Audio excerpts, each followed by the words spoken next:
जब ये रूह तुम्हारे हलक तक, तुम्हारे नरखरे तक पहुंच जाती है, ये जब ये रूह तुम्हारे नरखरे तक, तुम्हारे हलक तक पहुंच जाएगी।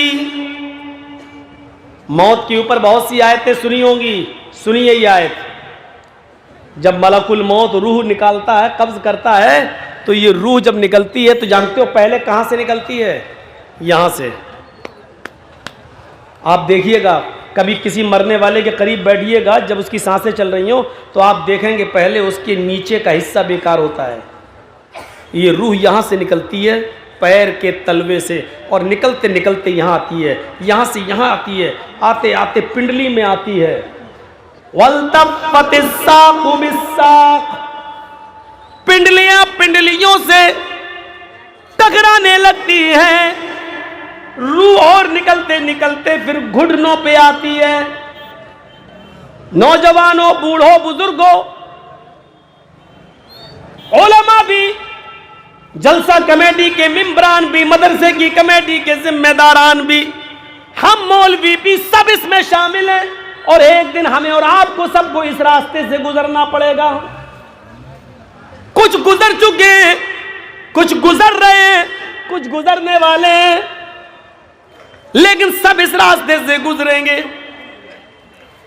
यहां से रूह निकलती है, घुटने तक आती है, घुटने से निकलते निकलते हमारी रान तक आती है। घुटने से नीचे का हिस्सा बेकार, कमर तक पहुंचती है, कमर से नीचे का हिस्सा काम करना बंद कर देता है। निकलते निकलते सीने तक आ जाती है, सीने से नीचे का हिस्सा काम करना बंद कर देता है।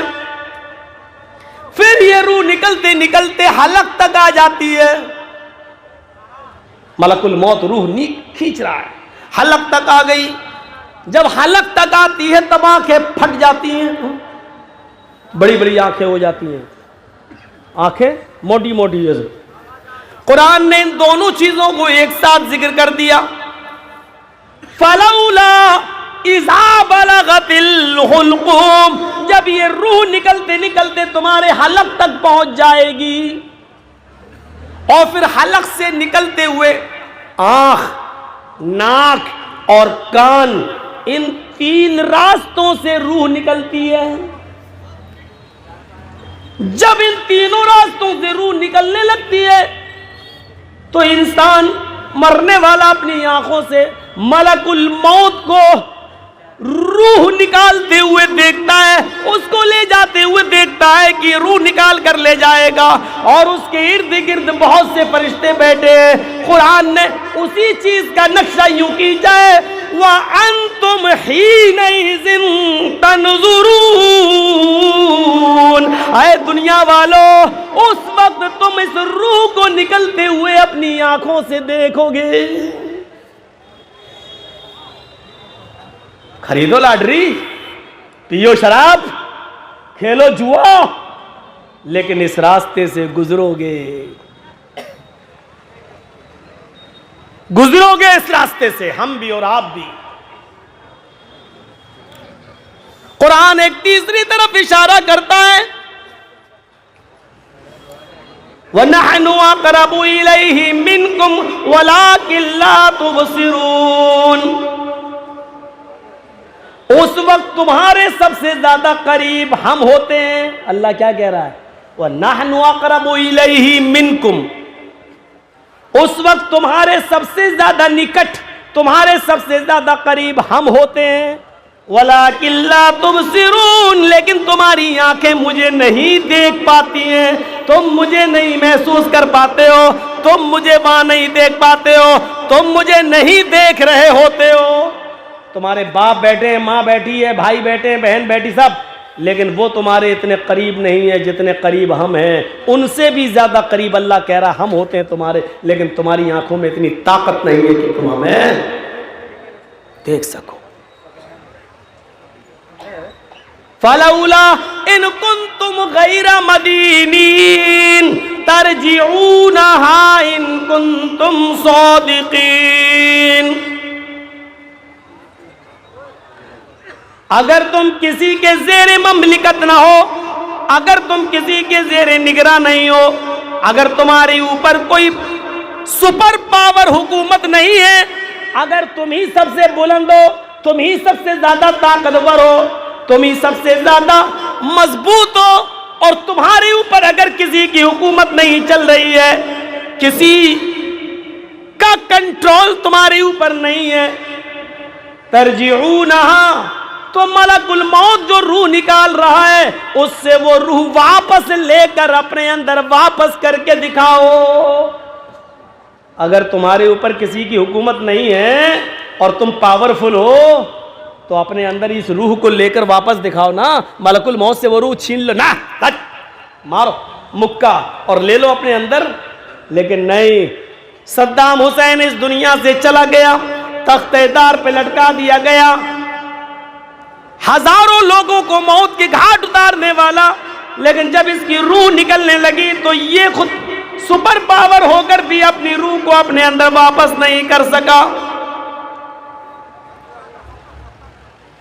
हजारों लाखों यहूदियों का कत्ल करने वाला हिटलर इस दुनिया से जब गया तो वो भी अपने अंदर रूह को वापस नहीं कर पाया।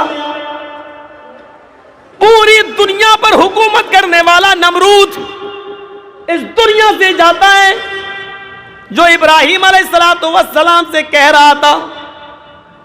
इब्राहिम अलैहिस्सलाम ने कहा मेरा रब वो है जो सूरज को पूरब से, जो मेरा रब वो है जो जिंदा और जो जिसको चाहता है जिंदगी देता है, जिसको चाहता मौत देता है। मेरा रब वो है जो जिंदा को मार दे, मुर्दा को जिला दे। तो नमरूद ने क्या कहा था, अरे ये तो मैं भी कर सकता हूं, यानी अपने आप को सुपर पावर बनाने के लिए। क्या इब्राहिम, ये तो काम मैं भी कर सकता हूं। देखो, उसने एक आजाद आदमी को पकड़ा और अपने उसको हुक्म दिया कि इसको कत्ल कर दो। एक जिंदा आदमी था, उसको कत्ल करवा दिया, मार दिया। देखो इब्राहिम, मैंने भी एक जिंदा को कत्ल कर दिया। और एक आदमी को मौत की सजा हो चुकी थी, सुनाई जा चुकी थी, उसको कत्ल करना था। कहा देखो इसको मौत की सजा हो चुकी है, ये आज नहीं तो कल मरेगा, जाओ, मैंने इसको बख्श दिया, छोड़ दिया, अब मौत की सजा इसकी खत्म कर दी। देखो एक मुर्दा को मैंने जिंदा भी कर दिया। बादशाहों की खोपड़ी जरा घटिया होती है, और यही हाल नमरूद का भी था। तो इब्राहिम अलैहिस्सलाम समझ गए इसकी मोटी खोपड़ी है, मोटी अकल है, ये ऐसे नहीं समझेगा। तो हजरत इब्राहिम ने उसके सामने दूसरी मिसाल पेश कर दी। और दूसरी मिसाल क्या पेश की, आए नमरूद,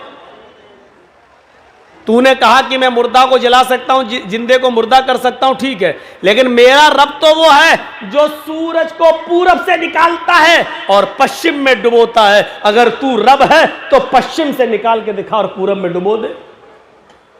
निकाल पश्चिम से, रह गया हक्का बक्का। सवाल करने वाला आदमी होना चाहिए ना। बड़े से बड़े बादशाहों का भी दिमाग घूम जाएगा, क्योंकि हुक्मरानों की खोपड़ियां थोड़ी मोटी होती हैं। वो दौलत के नशे में ना सवाल समझ पाते हैं, ना उनके पास सही जवाब आता है।